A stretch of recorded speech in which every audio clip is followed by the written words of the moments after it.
Hello दोस्तों, स्वागत है आपका हमारे यूट्यूब चैनल मैप विद अभी में। तो दोस्तों, आज हम लोग चैप्टर पढ़ेंगे विकास की समझ या देखिए। तो पहला चैप्टर है दोस्तों विकास। तो विकास क्या है दोस्तों? किसी देश के विकास के तीन संकेत हैं। किसी देश के विकास के कितने संकेत हैं? तीन संकेत है। यानी वो देश में प्रति व्यक्ति आय अधिक होनी चाहिए, वो व्यक्ति पढ़े लिखे होने चाहिए और स्वास्थ्य सुविधा वहाँ उपलब्ध होनी चाहिए।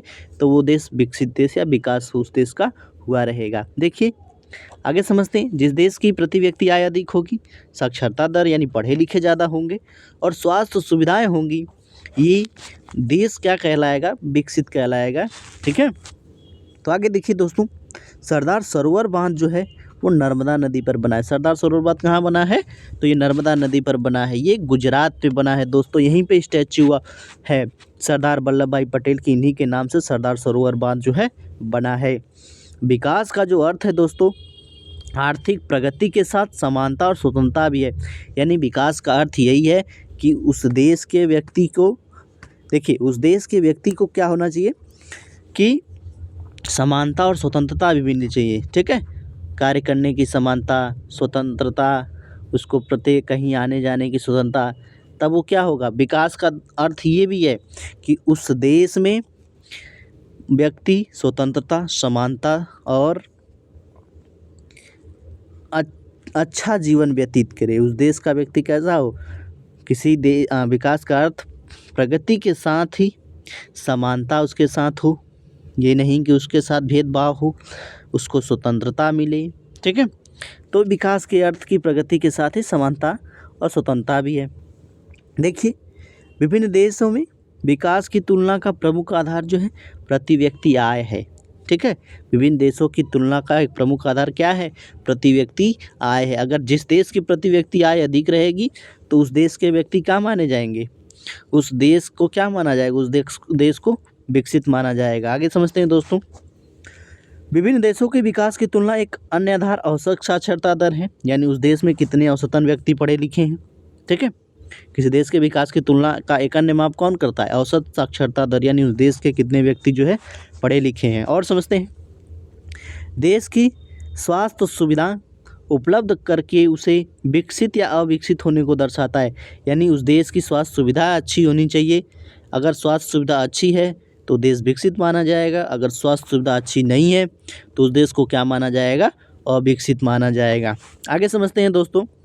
तो देखिए, किसी देश की राष्ट्रीय आय उस देश की कुल जनसंख्या से भाग दे करके प्रति व्यक्ति आय निकाल सकते हैं। कुल जनसंख्या से भाग दे करके प्रति व्यक्ति आय निकाल, जैसे प्रति व्यक्ति आय देश में टोटल पैसा जितना है और देश की कुल जनसंख्या जितनी है।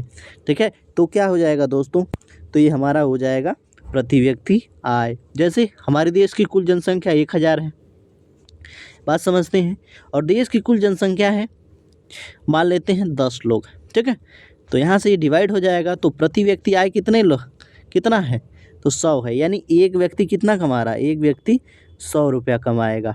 ठीक है। तभी ना 10 व्यक्ति कमाएंगे। 10 व्यक्ति कितना कमाएंगे? 1000 कमाएंगे तो देश की आय कितनी हो जाएगी? देश की आय 1000, देश की कुल जनसंख्या 10 और प्रति व्यक्ति आय कितनी हो जाएगी? 100 रुपये हो जाएगी। अब समझ रहे हैं? आगे समझते हैं दोस्तों। तो देखिए, विभिन्न देशों में प्रति व्यक्ति की आय तुलना उनकी गणना डॉलर में की जाती है। प्रति व्यक्ति आय की तुलना किस में होती है? डॉलर में की जाती है। विश्व बैंक रिपोर्ट के अनुसार यह देश जिनकी प्रति व्यक्ति आय 2019 में 49,300 प्रति वर्ष था। यानी एक व्यक्ति 49,300 रुपये कमाता है तो समृद्ध श्रेणी में आएगा। किस श्रेणी में आएगा? समृद्ध श्रेणी में आएगा। देखिए भारत किस श्रेणी में आता है दोस्तों? तो भारत मध्य श्रेणी में आता है। समृद्ध श्रेणी में अमेरिका हो गया, चीन हो गया। ठीक है। और भारत मध्य वर्ग में आता है। देखिए आगे समझते हैं। शिशु मृत्यु दर जो है दोस्तों, किसी वर्ष में जन्मे प्रति 1000 जीवित बच्चों में 1 वर्ष की आयु से पूर्व मृत होने वाले बच्चों का अनुपात है। शिशु मृत्यु दर, जैसे 1000 बच्चे हैं, कितने बच्चे हैं? 1000 टोटल साल में बच्चे हैं। तो उस साल जितने बच्चे की मृत्यु हुई 1 साल से पहले, मान लीजिए 847, 840 हुई है उस साल में, तो इस देश की क्या हो जाएगी? बच्चों शिशु मृत्यु दर हो जाएगी, यानी 840/1000। आगे समझते हैं दोस्तों। 7 वर्ष या अधिक आयु के लोगों में साक्षर जनसंख्या जो है साक्षरता दर कहलाता है, यानी 7 साल से अधिक व्यक्ति जो होंगे, जो लड़के होंगे 7 वर्ष से अधिक, 7 वर्ष से अधिक बच्चे जो होंगे वो क्या कहलाएंगे, साक्षर जनसंख्या का अनुपात क्या कहलाएगा, साक्षरता दर कहलाएगा। उस देश में 7 साल से अधिक जनसंख्या का जो अनुपात होगा वही क्या कहलाएगा, साक्षरता दर कहलाएगा। देखिए, भारत का सर्वाधिक प्रति व्यक्ति आय वाला राज्य जो है हरियाणा है। पैसों के मामले में हरियाणा, यानी एक व्यक्ति की आय वहाँ, मतलब प्रति व्यक्ति आय जो है वहाँ ज़्यादा है।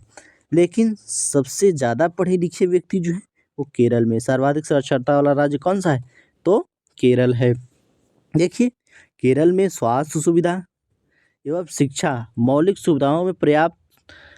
सुविधाओं की पर्याप्त सुविधाएं हैं, अतः वहाँ शिशु मृत्यु दर कम होता है। आप ही बताइए दोस्तों, जब किसी देश में स्वास्थ्य अच्छा रहेगा, शिक्षा रहेगा, तो उस देश में बच्चों का मरना तो कम ही है, यानी उस देश में क्या होंगे, बच्चे की मृत्यु कम होगी। ठीक है, क्योंकि वहाँ सभी लोग क्या हैं, पढ़े लिखे हैं, स्वास्थ्य सुविधा वहाँ अच्छी है, तो वहाँ शिशु मृत्यु दर कम होगा, साक्षरता दर अधिक होगा। आगे समझते हैं दोस्तों।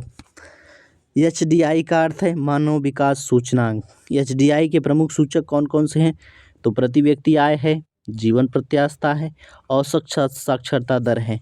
HDI के प्रमुख सूचक कौन से हैं, प्रति व्यक्ति आय, जीवन प्रत्याशा, औसत साक्षरता दर। आगे समझते हैं दोस्तों।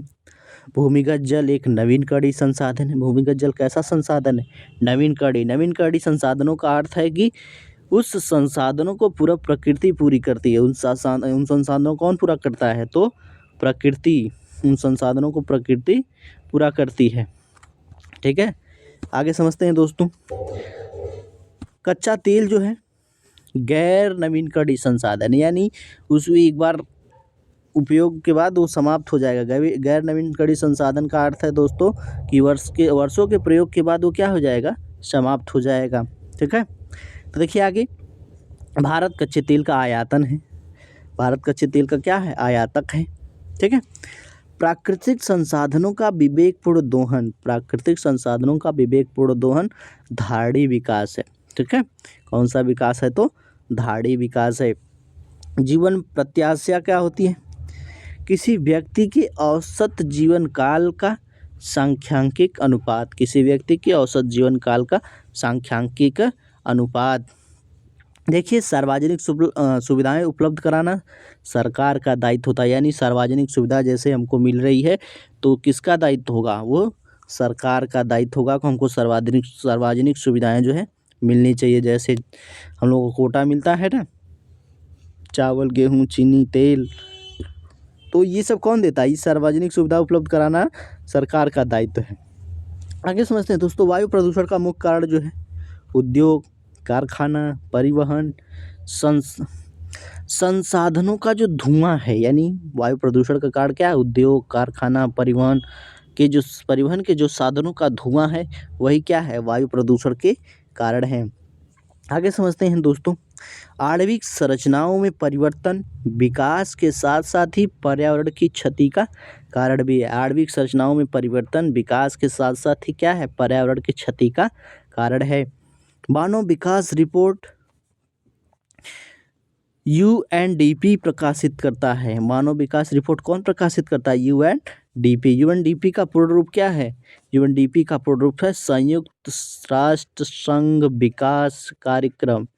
संयुक्त राष्ट्र संघ विकास कार्यक्रम मानव रिपोर्ट UNDP प्रकाशित करता है, यही संयुक्त राष्ट्र संघ विकास कार्यक्रम के द्वारा जो है प्रकाशित होता है। तो दोस्तों, ये चैप्टर हम लोगों का समाप्त हो जाता है। ये चैप्टर के बाद अगला चैप्टर जो होगा दोस्तों, भारतीय अर्थव्यवस्था के क्षेत्र। अगर आप ऐसे ही पढ़ना चाहते हैं तो हमारे चैनल पे बने रहें। ठीक है, हमारे चैनल को लाइक करें, सब्सक्राइब करें, शेयर करें, कमेंट करें दोस्तों। आने वाले वीडियो जो है आप तक पहुंचती रहे, आप बोर्ड परीक्षाओं में अच्छे नंबर प्राप्त करें। तो धन्यवाद दोस्तों, आज के लिए इतना ही, मिलते हैं नेक्स्ट वीडियो।